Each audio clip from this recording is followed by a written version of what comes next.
দোস্ত আমার বুকে ব্যথা। কস কি? পিছু কি আজব, আমি পিছাবো কেন? তোর হসপিটাল নিতে না? এটা ভালোবাসার ব্যথা দোস্ত। কই যাস? ভয় কিছু নেই, আমি চোর ডাকাত ছিনতাইকারী কিছুই না। বিশ্বাস করেন, তাকে দেখার পরে আমার বুকে ব্যথা শুরু হয়ে গেছে। এখন পর্যন্ত আমার জীবনে মানে আমার লাইফে আমি যত মেয়ে দেখছি আমার কোনোদিন ব্যথা হয় নাই। তাহলে আপনি ডাক্তার দেখান। আরে বাবা, এই ব্যথার মেডিসিন তো ডাক্তারের কাছে নাই, আপনার কাছে আছে। আরে কি করছেন আপনি? আমি অয়ন, নাম্বারটা সেভ করে দিলাম। আপনার যদি কোনোদিন মনে হয় যে আপনি আমার ব্যথার মেডিসিন দিবেন, তাহলে আমাকে একটা ফোন দেন। আচ্ছা, ফোন দেওয়া লাগবে না, মিস কল দিন, আমি কল ব্যাক করবো। আমি তমা। ডাক্তার বুকে ব্যথা এখনো আছে নাকি চলে গেছে? আছে, ব্যথা আছে, অনেক ব্যথা।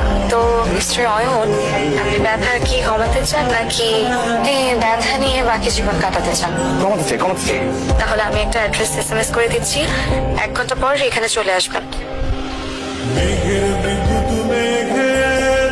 আমি বাড়ি থেকে পালিয়ে আসছি। পালিয়ে আসছেন কেন? সেই কথা না হয় পরে বলি। আপনার বুকে ব্যথা কমেছে? বুকে এক মিনিট। হ্যাঁ দোস্ত, কই? বাসায় ঘুমাই। মেয়ে তো পালাই চলে আসছে।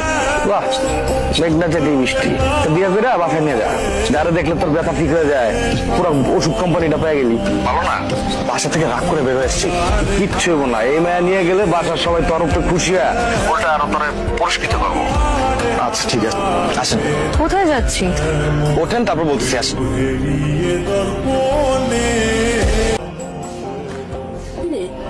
রাতে বলছি ওকে অয়ন ওকে? ভাবি, ও তমা, আজকেই পরিচয় আমাদের। কয়টা দিন আমাদের বাসায় থাকবে আর কি। বাহ, একদিনের পরিচয় তুমি একটা মেয়েকে রাস্তা থেকে বাসায় নিয়ে আসছো।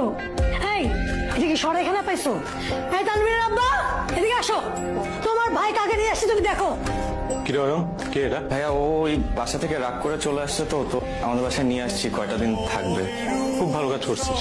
তোর আগে এটা ভাবা উচিত ছিল এই বাসায় তোর নিজের থাকার জায়গা আছে কিনা। চলো।